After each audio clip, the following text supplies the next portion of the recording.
Bonjour à tous. Alors je suis très heureuse de vous faire cette nouvelle vidéo sur un sujet qui me passionne depuis plusieurs années et qui sont les 12 énergies des signes du zodiaque. Donc pour situer brièvement ce qu'est le zodiaque, il s'agit d'une zone circulaire de la sphère céleste dont l'écliptique occupe le milieu. L'écliptique étant le plan dans lequel s'effectue l'orbite de la Terre autour du Soleil.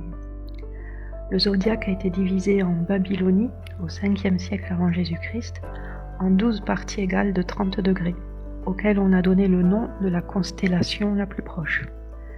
Donc les 12 signes du zodiaque apparaissent pour la première fois dans une tablette datée de 419 avant Jésus-Christ, et le zodiaque actuel, quant à lui, prend pour modèle celui des Grecs. Il est décrit notamment par Ptolémée au IIe siècle. Voilà pour une brève présentation de l'origine du zodiaque. Donc chacun de ces 12 signes est porteur d'une énergie universelle qui représente un des 12 domaines de notre vie terrienne. Le but étant d'intégrer et d'équilibrer ces 12 énergies en nous afin de devenir un être puissant, central et créateur à l'image du soleil. Alors ce n'est pas un hasard si les signes du zodiaque sont au nombre de 12, car ce nombre est très symbolique puisqu'il représente un cycle complet, que ce soit les 12 mois de l'année, les 12 heures du jour ou les 12 heures de la nuit. Et de manière plus symbolique, ces 12 énergies primordiales sont représentées par les 12 tribus d'Israël de l'Ancienne Alliance et par les 12 apôtres, les 12 disciples du Christ de la Nouvelle Alliance. Ces 12 étant les relais de leur maître et principe et œuvrant en un mode différent pour transformer l'humanité.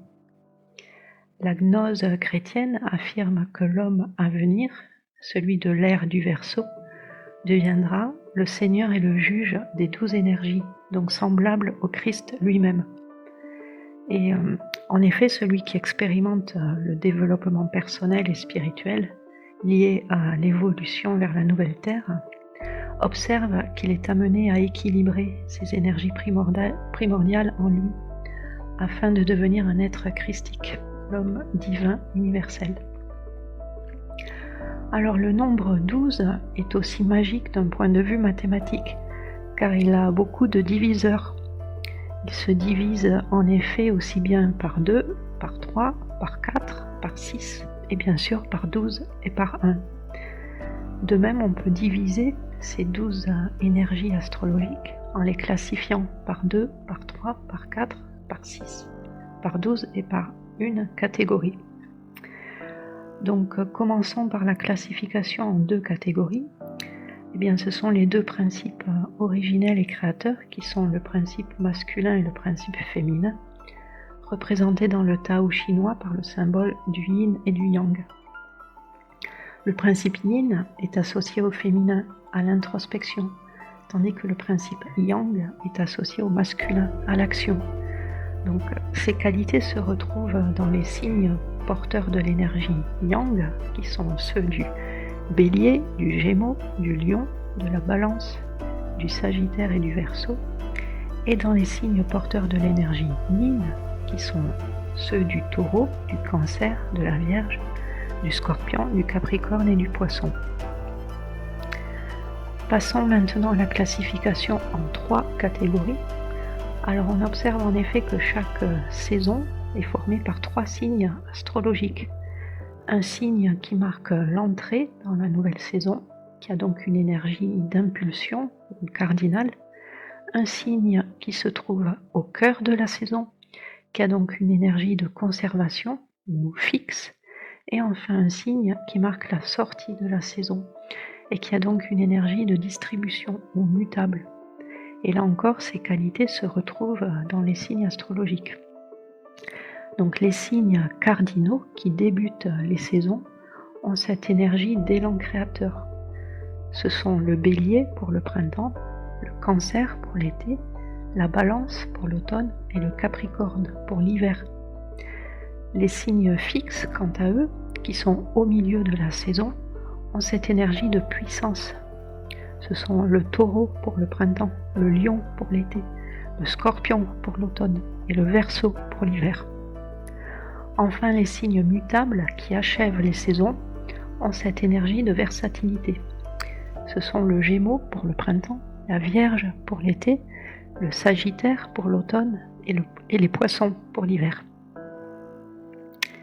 Donc à présent, voyons la classification des signes du zodiaque en 4 catégories, correspondant aux 4 éléments primordiaux terrestres, à savoir le feu, l'eau, l'air et la terre. Ainsi, ces 4 éléments ajoutent une autre qualité particulière à chacun des signes.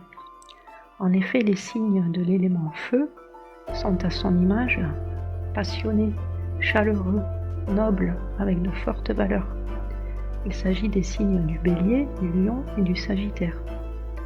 En revanche, les signes de l'élément eau sont à son image discrets, sensibles, imaginatifs, insaisissables. Il s'agit des signes du Cancer, du Scorpion et du Poisson. Puis les signes de l'élément air qui sont à son image légers, rafraîchissants, perspicaces, communicatifs. Il s'agit des signes du Gémeaux, de la Balance et du Verseau. Et enfin les signes de terre qui, à l'image de cet élément, sont concrets, pragmatiques, matérialistes, authentiques. Ce sont les signes du Taureau, de la Vierge et du Capricorne.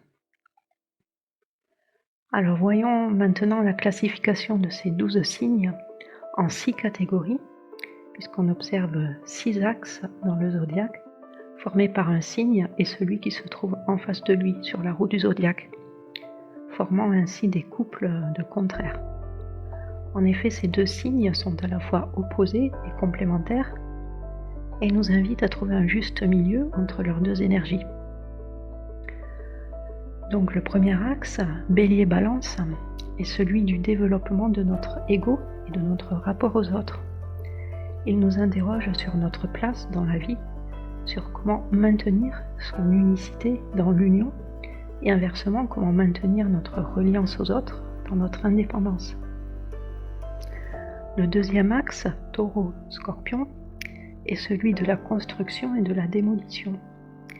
Il nous interroge sur notre attachement à la vie, sur comment vivre en sachant que nous allons mourir, et inversement comment mourir en sachant que nous allons vivre à nouveau.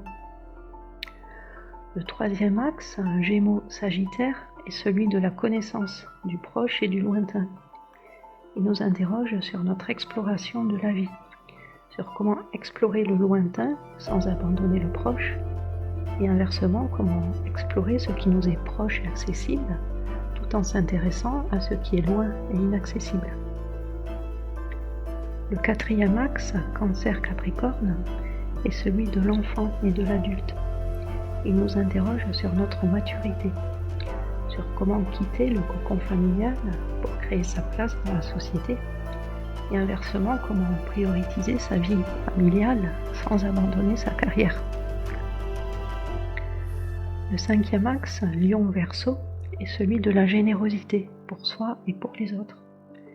Il nous interroge sur comment nous donnons de l'amour, sur comment se privilégier tout en pensant aux autres, et inversement comment participer à la communauté terrienne sans s'y perdre. Enfin, le sixième axe, Vierge-Poisson, est celui de l'étude de l'infiniment petit et de l'infiniment grand.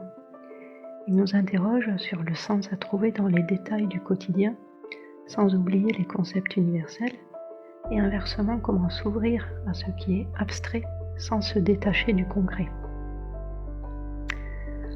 Alors venons-en maintenant à la classification des signes en 12 catégories, qui, vous l'aurez compris, sont l'essence même des 12 énergies primordiales, représentées, comme on l'a vu tout à l'heure, symboliquement par les 12 tribus d'Israël et les 12 apôtres.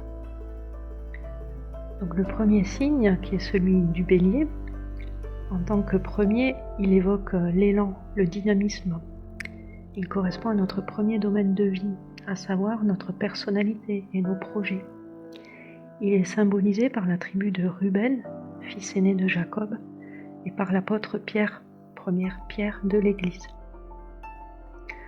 Le deuxième signe est celui du taureau, qui évoque la stabilisation de l'énergie dans la matière. Il correspond à notre deuxième domaine de vie, à savoir nos biens matériels et nos plaisirs. Il est symbolisé par la tribu de Gad et par l'apôtre Simon le Zélote. Le troisième signe est celui du Gémeaux, qui évoque le partage et la curiosité. Il correspond à notre troisième domaine de vie, à savoir notre vie sociale et nos loisirs. Il est symbolisé par la tribu d'Azer et par l'apôtre Jacques le Mineur. Le quatrième signe est celui du Cancer, qui évoque le cadre, la famille. Il correspond à notre quatrième domaine de vie, à savoir nos racines, notre foyer. Il est symbolisé par la tribu de Zabulon et par l'apôtre André, frère de l'apôtre Pierre. Le cinquième signe est celui du lion, qui évoque le rayonnement, l'amour. Il correspond à notre cinquième domaine de vie, à savoir notre descendance, nos créations. Il est symbolisé par la tribu de Juda, dont faisait partie le roi David, et par l'apôtre Jean, l'apôtre bien-aimé de Jésus. Le sixième signe est celui de la Vierge, qui évoque le service, l'application. Il correspond à notre sixième domaine de vie, à savoir notre quotidien, notre santé. Il est symbolisé par la tribu de Nephtali et par l'apôtre Philippe. Le septième signe est celui de la Balance, qui évoque la collaboration, l'équilibre. Il correspond à notre septième domaine de vie, à savoir notre couple, nos partenariats. Il est symbolisé par la tribu de Dan, dont fait partie Samson, et par l'apôtre Matthieu. Le huitième signe est celui du Scorpion, qui évoque l'introspection, les métamorphoses. Il correspond à notre huitième domaine de vie, à savoir nos héritages, notre sexualité. Il est symbolisé par la tribu d'Issachar et par l'apôtre Thomas. Le neuvième signe est celui du Sagittaire, qui évoque l'expansion et l'enseignement. Il correspond à notre neuvième domaine de vie, à savoir nos études et nos voyages. Il est symbolisé par la tribu de Lévi, celle des sacerdotes, et par l'apôtre Jacques le Majeur. Le dixième signe est celui du Capricorne, qui évoque la maturité et les responsabilités. Il correspond à notre dixième domaine de vie, à savoir notre carrière et notre image sociale. Il est symbolisé par la tribu de Benjamin et par l'apôtre Barthélemy. Le onzième signe est celui du Verseau, qui évoque la fraternité et le futur. Il correspond à notre onzième domaine de vie, à savoir notre mission de vie et nos activités caritatives. Il est symbolisé par la tribu de Siméon et par l'apôtre appelé Jude ou Thaddée. Enfin, le douzième signe est celui des Poissons, qui évoque l'imaginaire et l'inconscient.